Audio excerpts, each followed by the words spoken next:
একটা জিনিস আমাদের সবসময় মনে রাখতে হবে,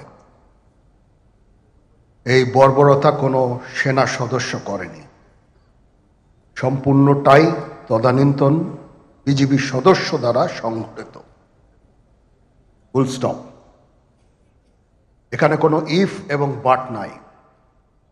এখানে যদি ইফ এবং বাট আনেন, এই যে বিচারিক কার্যক্রম এতদিন ধরে হয়েছে, 16 বছর ধরে 17 বছর ধরে যারা জেলে আছে, যারা কনভিক্টেড, সেই বিচারিক প্রক্রিয়া ব্যাহত হবে। এই জিনিসটা আমাদের খুব পরিষ্কার করে মনে রাখা প্রয়োজন। এই বিচারিক প্রক্রিয়াকে নষ্ট করবেন না। যে সমস্ত সদস্য শাস্তি পেয়েছে তারা শাস্তি পাওয়ার যোগ্য।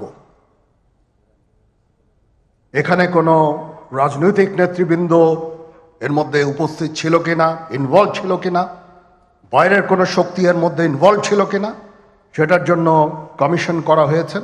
কমিশনের চেয়ারম্যান এখানে আছেন, উনি এটা বের করবেন এবং আপনাদের জানাবেন।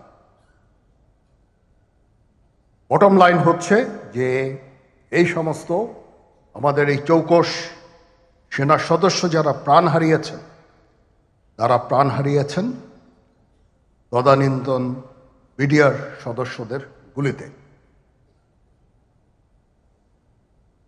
আমরা নিজেরা এই সমস্ত জিনিস নিয়ে অনেক ভিন্ন মত পোষণ করছি। কেউ কেউ এই জিনিসটাকে ভিন্ন খাতে প্রবাহিত করার চেষ্টা করছি। সেটা আমাদের জন্য মঙ্গলজনক হবে না।